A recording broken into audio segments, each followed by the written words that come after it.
Ramogi ajuang kawuono wadwa puonjore weche madhigi onjiri kata kihero cricket. Cricket en ang'o? Thoth ji ong'eyo onjiri ka wan joma ne odongo samoro ka walimo de ne wawinjo ka gino ywak gotieno to ne nyanyisi niya kidwa ni wer mamit tidhi timang'oa dhi muonyo onjiri. To bende ing'eno onjiri kata kihero cricket inyalo los go mkati, tinyalo los kode mandas, inya ti kode mogo, to mano nikech otimo ang'o okelo gimiluongo ni protein e dend dhano. Omiyo kaka pile jumani yiena mondo akaw thuolo mar rwaki e chenro ni iluonga ni alori nyaka black machiegni uru.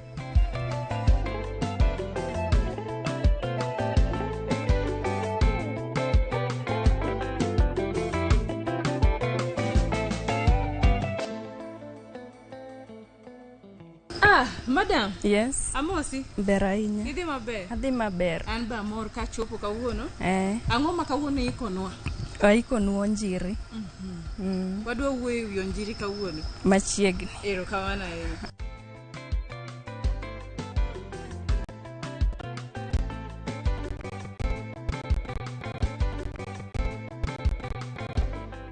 Nyinga en Triza Adhiambo.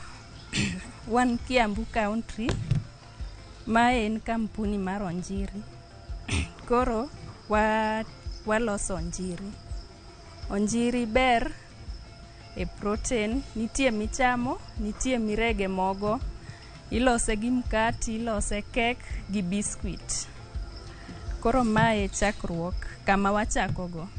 Koro gisanie akia ni pangonwa nang'o to samoro dwa her neno gik mantie ka inya chako nyisowa kaka area ni kata processing ni kaka bedo. Koro mae en tong' mar onjiri. Tong' ni wakete kae bang' ndalo 7. Kochopo ka ng'eny to ndalo 10. Ka wagole ka watuome gimiluongo ni lunch box. Lunch box gin magi. Koro watuome kae, kisetuome tiketo lobni e kore kanyo mondo miye ngas moidhogo kowuok.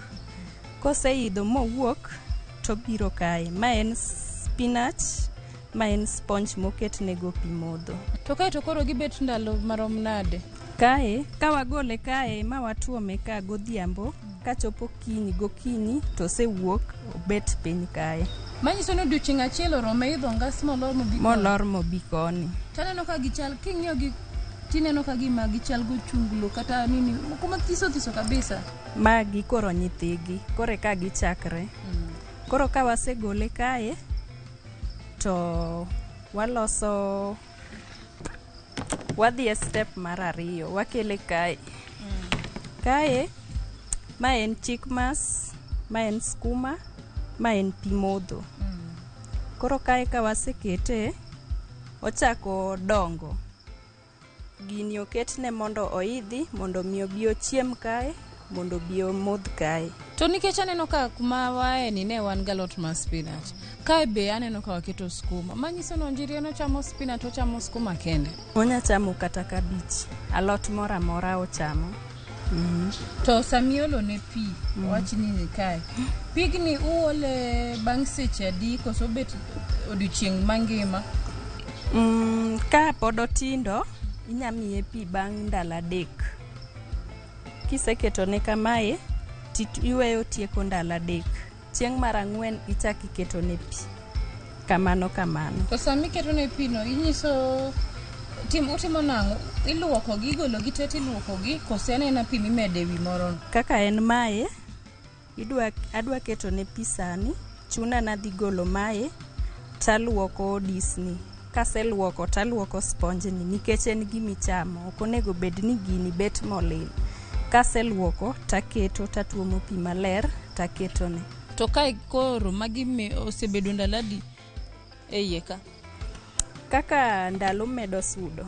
Koro kaka wakete kae, watere kumiluongo ni rearing. Rearing obet bang' jumbe 4. Kosebet bang' jumbe 4 to bedo ready. Tigole kanyo, tidhi dry. Nitie manigi buombe gi maonge buombe. Manigi buombe iduoko mbele bet breeding. Ene motoko tong' makachacha. To maonge buombe itere jikon. mondo mi odry. En michame, iloso kode kek, mkati, biskuit. Koro wach ni chicken mash miketo kaen. Chick mash. Chick mash. En be bang' ndalo 4 kaka iloko pi e kaka iloke kose irita nyaka rum te. En bang' ndalo 4 no idhi yudo koserumo kendo ichaki kawo moro tiolone. Manyiso ni kidwa chako kendo manyien igolo gigi te ma be iluoko kose en ma ok iluoki. Box gi mae ok iluoki. Mae ema korumo tiwilo san tichaki olo mogo no. Mae be iluoko gino tichaki keto maler. Alode be korumo tikawo mogo. Alot wamiyo gi diriye juma. Wuok tich gi tich abich. Ndalo 2 juma. Ndalo 2 juma. Manyiso ni kochamo ndalo 2 juma mano rome kowe. Week te. Koro kawa kae to wasudo mos. Though nitie maluwo mae an wang'isu ka donjo iye. Koro ka wasea bang' maluwo mano to wadhi kae. Koro mae e kamogik. Koro waketo ne pi gi butternut. Butternut no iketo ne mondo luok chiemo mosebedo kochamo. Mondo kitere kucho tiyudo ka onge gik moko e iye, gik maricho. Koro butternut kaka kawuono wuok tich, ka wakete kawuono to bet nyaka Wednesday, wagole Wednesday. Kinyori ariya kamano. Onge gimochamo kendo. To sama ng'ato diher ng'eyo ni onjiri ma dhako chal nade kata ma dichuo chal, pogruok mane malich mantie kuom onjiri gi? Kaka inyang'e no onjiri ma dichuo gi ma dhako nitiere. Onjiri ma dichuo onge gi gima bor kae. To ma dhako tidhi yudo ka nigi iwe.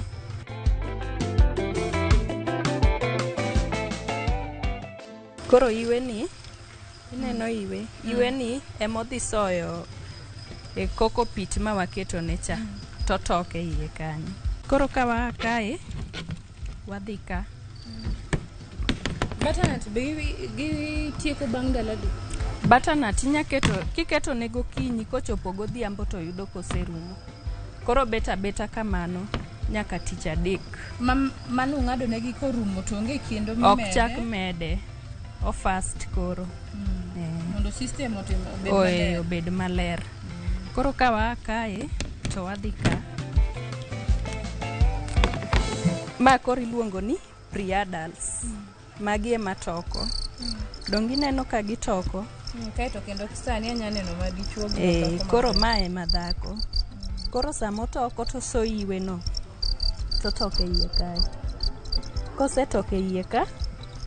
Ntie ineno lunch box ma watuomogo kachacha. Igolo tong' e lunch box. Koro ka wa record lunch box no kopong' to ting' 3. Koro wadhi to waole kacha. Kiole 4 mano i times gi 2 idhi bedo gi mayai 12. Koro aka to dok kacha kendo akacha to biro nyaka kae. En gima luorre yani. Tang'o miyo ka aneno ka iolo negi pi tachaka neno kite iye. Koro kite gi oket negi pi modho. Kae ne watiyo gi sponge dong nikech ne gin gi nyithindo. Koro kae ok wanya tiyo gi sponge nikech gitoke sponge. Koro emomiyo waketo negi kite. Koro gimodhe kite kae. Ka waketo sponge ma waketo ne magigi. Dong koro mae be pi modho mana kaka ma. Koro kosechopo age ni ok inya keto ne ma. Idhi yudo kar mondo tok kae to biro toko kae. Emomiyo waketo kite. To koro kumane wache ni kae gibedo ndalo adi mondo kokikel gikon. Kor kake okae kae donga ng'isi ni waketo kaka kawuono Monday waketo butternut dong wagole Wednesday. Koro Wednesday dhi yudo ka jomoko sechako golo buombe gi kama. Koro wayiero manigi buombe gi go waketo tenge to maonge buombe gi watere process kucho wadhi try.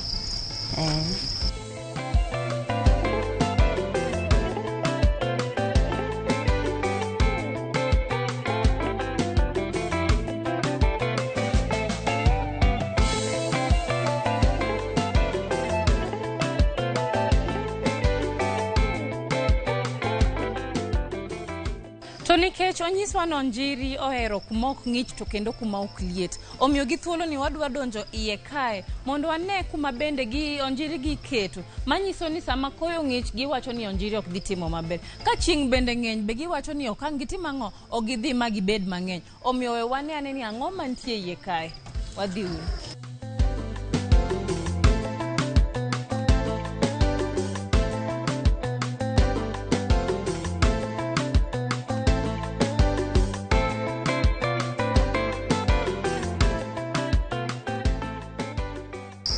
Triza, yes. Ninyisa ni onjiri ntie miloso go mogo to ntie miloso go wach ni gik moko ka biskut, mkate. Ere kaka ng'ato ng'e pogruok mar mogo gi miloso go mkate kata kek? Koro pogruok nitiere. Miloso go mkate kata kek en moro ma black. To mae en mar mogo. Marabuor. Ineno ka kala gi opogre. Koro mae ok omit kichame direct. Moro cha ema mit kichamo direct. Koro ma en mar mok nyuka kata mar kek. Inyalos kode kek bende. Moro cha ne wang'isi ni dongo for 4 weeks to wagole wadhi tuoye. Koro mae to dhi mos. Ma wagole after wige 6. Gi wik achiel ekoromo. To koro un gi masin ma samoro rego gi koso utimo ga nang'o? Wan gi masin. Ma ka wasegole kae to nitie jwala ma wakete. Ka wasekete jwala to watere freezer. Kosetho e freezer kanyo to wan gi masin matuoye asto wan gi marege bende. Ikuongo ituoye kore kirege. Boxes gani no keto nitie moro ma grey gi ma green ang'o me? Koro mae mani ka iluongo ni grayless. Gin gi survive maber e box ni. Nikech ka wakete kae, ma ineno ka en kama open, en otuo piyo. To mae kata ikoso miye chiemo bang' juma, en obo survive. Lakini ma okonya survive. En oluoro kwanza pi sana pi. Ko onge pi to konya survive. Kiyudo kosete kotuo tidhi yudo kotho. Lakini ma katitiek wik achiel kapok imiyo pi, teno bro donga.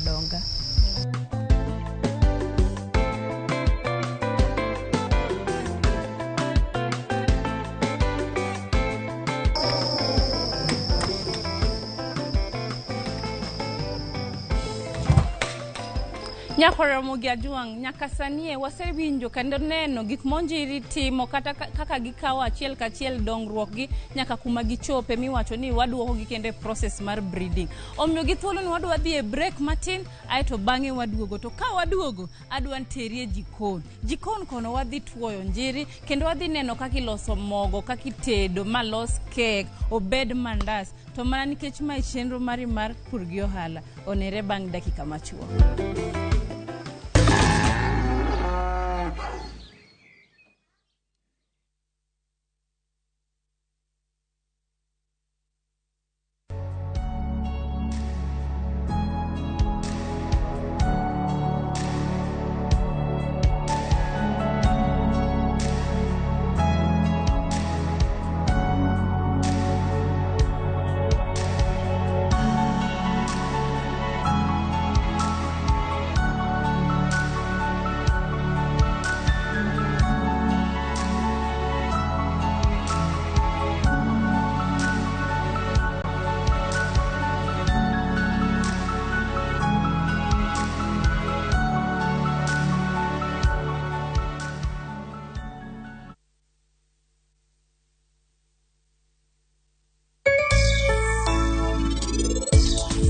Kodwa ni nyisa kuma nyathina nitie nono an aboloko kita.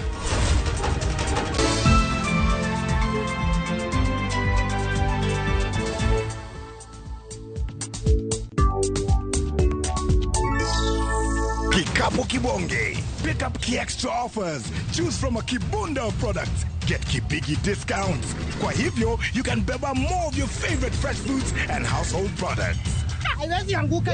Naivas saves you money.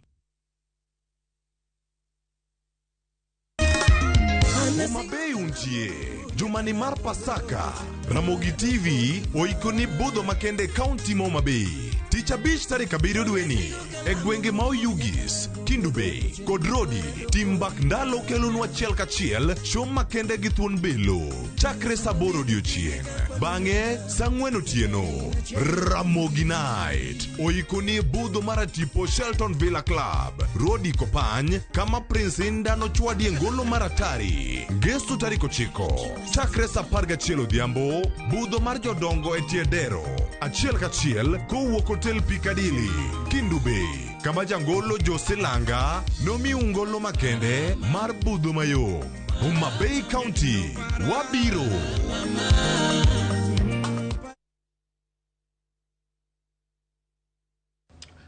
Oh, yeah.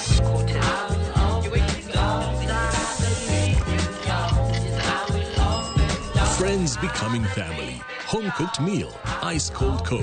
That's the recipe for magic. Make your mealtime more magical. Buy any participating pack. Check under the cap to get your code and stand a chance to win free food shopping for a year, plus millions in instant cash, airtime, and shopping vouchers.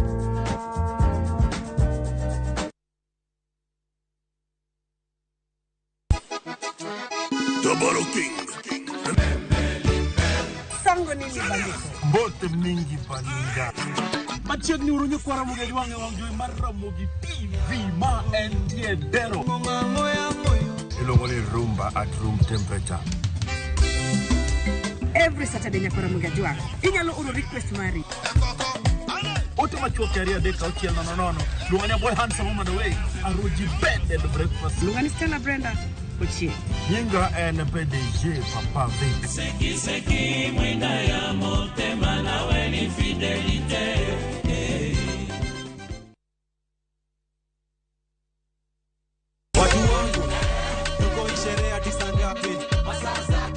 Another super sato mawarro mekae ndiye cheno milongo ni Mdagmor Ramogi TV. Tunasema kwamba hakuna kulala. Okay, nendwa.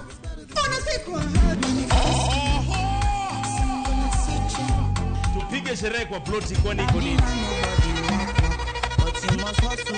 Ndio shemar morlilo kuma itire no kako. Kama sana kwa mgonjwa kando. Koma vitu na nirea. Ngani lin Ramogi nyarnya kachi. Ngani kolo smita. Etum Dagmor Ngeso kangeso saa 4 otieno mana Ramogi TV.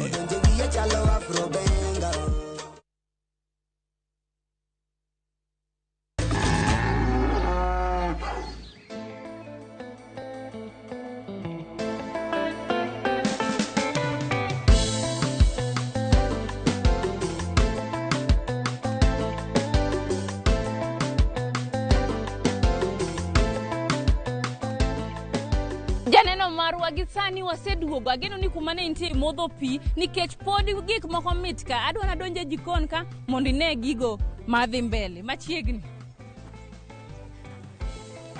He.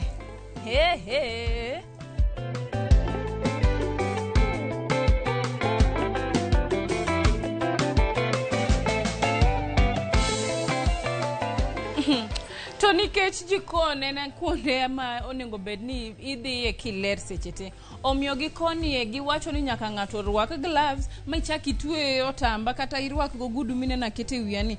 Tielo be watimo nang'o warwako gik machal gi wuoche. Gisani adwa na rom gi jogi mondo ginyisa kaka gisebedo ka gituoyo onjiri gi kaka girego to mana nikech ni wawacho ni wadwa puonjre to mae gima watimo.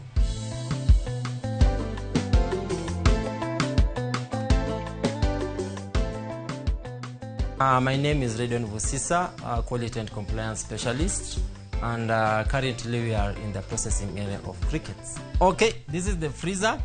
We put the crickets into these Ziploc bags. They are frozen, so we have to defrost this. Defrosting will take around 2 to 3 hours. Once we defrosted it is when we spread them into these trays. This one is well defrosted, so we should be able to start spreading them on this tray.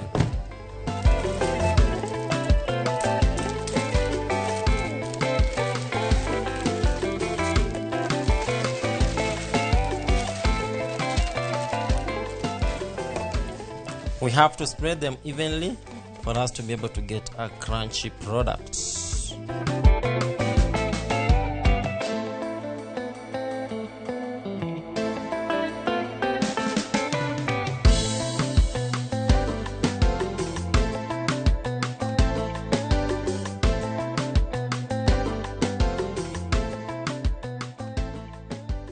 I've been doing this for about 2 years now.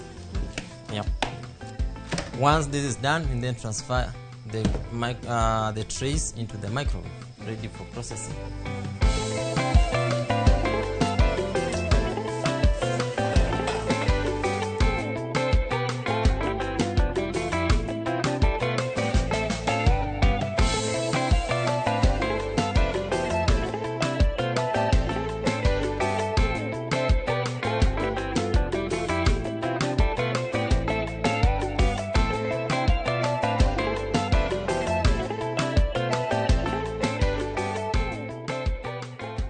So once they are ready, we put them in. We transfer them onto this tray where they have to cool for a bit of time. And once cooled, they will be really crunchy. This is so crunchy. Like how many minutes?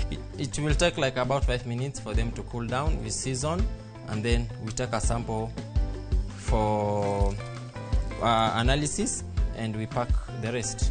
What have you used as a seasoning here? Here, this is salt and vinegar, which is a very nice flavor combination for this cricket snack. Yeah. And you can try it for sure, it's very crunchy.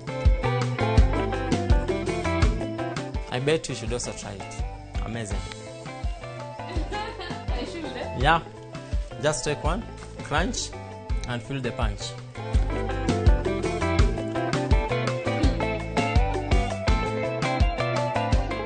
And also, apart from the flavored snacks, we also have the cricket powder. This is now the cricket powder, which is also rich in protein, and you can use it as a protein shake substitute. 60% is protein. You can also use it as a flavoring to your veggies, to your meats, to your baking recipes, and even to your breakfast cereals. It is a composite flour that you can easily incorporate in anything, even if you are doing your smoothie at home. If you have you want to fortify your any kind of food, just fortify with this. It's rich in protein and fat, which is very vital. Tell us more about this. For the guys, yes, this one I could highly recommend them, because now this is now the real game changer. Because of the iron and zinc content in it, this one will give you the inner character development. Catch one, grasp one, and you let me know what comes about. Oyo winjo. Anatema ngeko gimang'ani owacho. Ne chuo masamoro nigi ginene. Okadwa wacho nikech kaluwore gi sama gini idhi tang. Owach ni mae game changer. Manya kuminya yuda aina nigi wacho nigi uso 100. It's 100 bob, right? Yes. Aina nigi uso 100. Koro many kaka inya chopo online mi many kambini mondo giusni onjiri mondo in be bange nigonwa neno kata ninyiswa gima notimore bange kisechame. Cricket by itself, it is rich in protein, which is the vital key component of a cricket. The amino acid complexion, the 9 essential amino acids in it, they are well balanced and vital for our body. It's also rich in macronutrients, that is iron, zinc, and calcium, which our body require most. Rather than that, prebiotic fiber, it is very crucial for our system gut. It helps in the absorption of essential minerals in our gut system. The market for crickets is there, since many people have been eating crickets, especially people from Western Kenya and the Nyanza region. They have been traditionally eating crickets, and for them eating crickets, it is not something new. So through such eating habits, we find our market.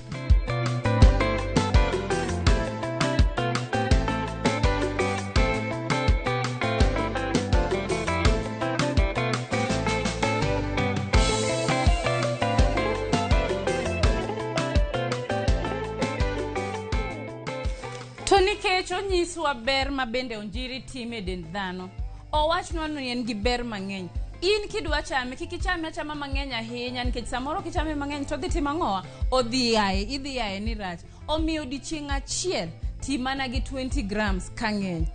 Kaka in japur kamoro amora ma intie to diheri mondo wabi walimi, inyalo tiyo gi email marwa mar purgiohala@royalmedia.co.ke kinyisowa kuma intie to wan wawegi wabro timo ang'owa, wabro chopo iri. Kaka pile jata chenro ni luonga ni Alori nyaka Black, oriti masani. Wabildugo. Gini ena ng'wen jo kama.